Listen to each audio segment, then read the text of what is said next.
मैं जो ऐसा वो सब्जेक्ट पे ही कह रही थी कि जैसे पहले देखा गया है कि महिलाओं के हिस्से में जो काम-काज आया, जो उनकी भागीदारी थी, तो उस हिसाब से जो परिवार का जो परिचय होता था, बच्चों का जो परिचय होता था, वो माँ के नाम पर होता था।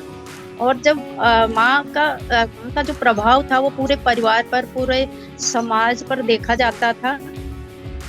तो जिस तरीके से महिला की जो शारीरिक स्थिति थी, तो वो शारीरिक रूप से कमज़ोरी रही होगी, और जिस तरीके से पुरुष समाज में पुरुषों ने सहयोग दिया होगा, सहानुभूति दी हो देगी, मदद दी होगी, तो उसी तरीके से उन्होंने जो अपना नाम का कब्ज़ा भी किया, जो भई जो भूमि पर कब्ज़ा है, घर पर कब्ज़ा है, सम्मान पर कब्ज़ा है। लेकिन आजकल जो जो दौर आया, तो वो महिलाओं के जो जागरूक महिलाएँ हैं समाज में, वो तो अभी समण समाज में देखें या और समाज में देखें, तो महिलाएँ बहुत जागरूक हो चुकी हैं।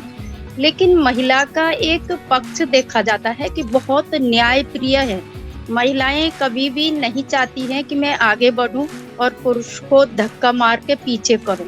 वो चाहती है कि उसे पूर्ण रूप से आज़ादी मिले, पूर्ण रूप से स्वतंत्रता मिले, पूर्ण रूप से उसके दुःख-दर्द को महसूस किया जाए, उसको देखा जाए। लेकिन वो कभी भी नहीं चाहती है कि पुरुष पीछे जाए, वो उसकी प्रतियोगिता में है ही नहीं।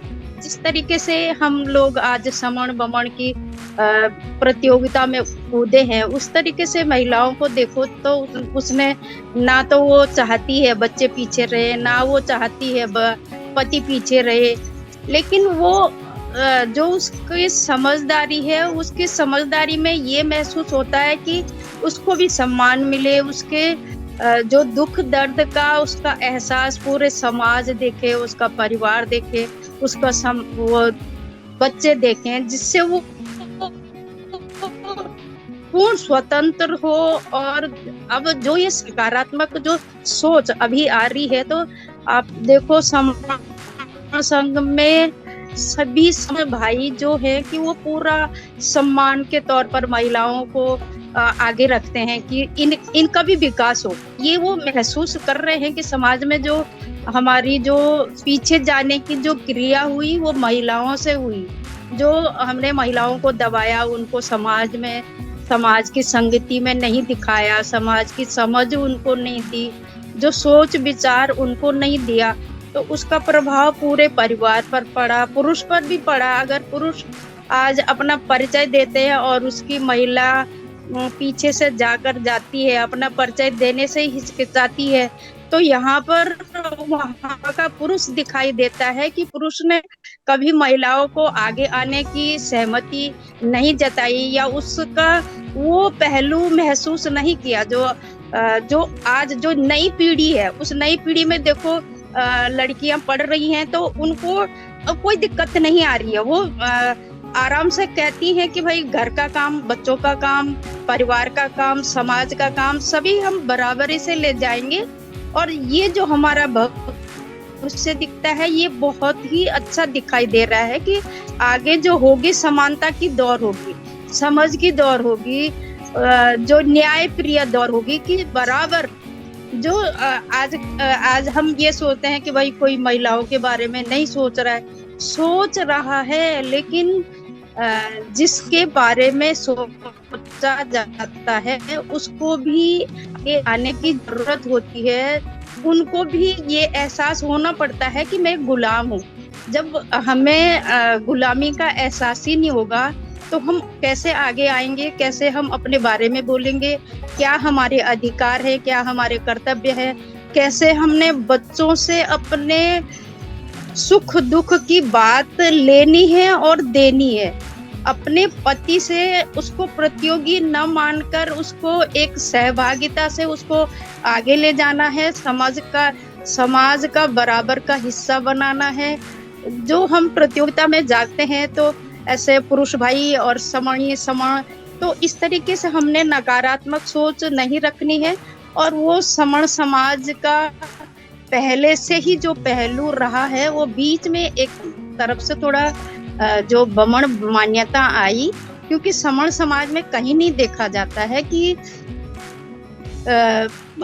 स्त्रियों को दोबारा शादी नहीं करनी है और बच्चे गोद नहीं लेने। समण समाज में सब कुछ चल रहा था, लेकिन बीच में जहाँ से बमण मान्यताएं हुई तो समण समाज में समण पुरुषों के अंतर भी वह ईगो या पुरुषत्व जागा कि महिलाओं को दबाकर ही समाज का विकास होता है, जो ये बीच की स्थिति है। लेकिन अभी जो नई स्थिति है वो बहुत अच्छी है, और समण समाज में या समण संघ में महिलाएं बहुत ही आगे बढ़ चढ़कर अपना हिस्सा ले रही हैं, अपना काम कर रही हैं। और मैं एक महिला स्पोक हूँ, ये इतना बड़ा सम्मान का विषय है। ये महिलाओं को आगे आकर अपना परिचय इस तरीके से देना चाहिए, जैसे समण संघ में बताया जा रहा है कि भाई तुम्हें अगर तीसरे बहन को समझाना नहीं आ रहा है तो आप एक गर्व से कहो भाई मैं समणी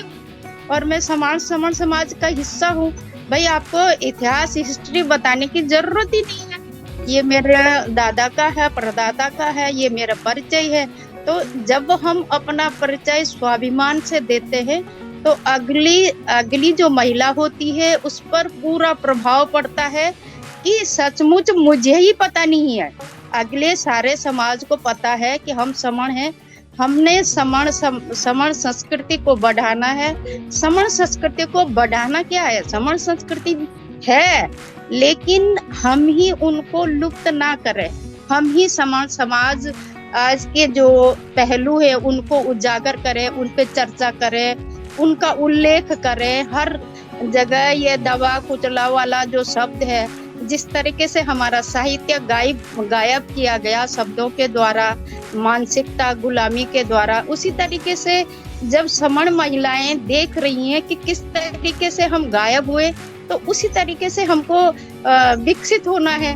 क्योंकि जब जो नाजुक स्थितियां अगर समण महिलाएं समझ रही हैं तो उनको आगे आने में ज्यादा दुविधा नहीं होगी, क्योंकि वो समझ चुकी है कि क्या क्या पहलू हमारे कमजोर हैं, क्या क्या पहलू हमको आगे लाने हैं, किस किस पहलू को हमको दबाना है, किस किस पहलू को हमको नजरअंदाज करना है, कि अब हमें इन चीजों पर बात करना बेकार है, समय बर्बाद करना बेकार है। जो झूठ पाखंड है, जब हम सच को स्वाभिमान के तौर पर नहीं कह सकते हैं तो इसका मतलब झूठ आगे आएगा ही।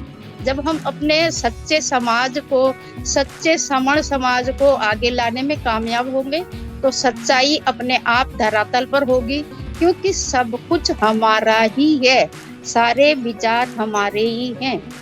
कुछ विकृतियां आई है, वो जब समण महिलाएं समझ जाएंगी तो अपने आप अपना समाज शुद्ध और पवित्र हो जाएगा। संगम नमामि। मैं दुर्गा देवी जयपुर से, जो भी बोलने में गलतियां हुई हो क्षमा की प्रार्थनी हूँ। संगम नमामि, संगम नमामि।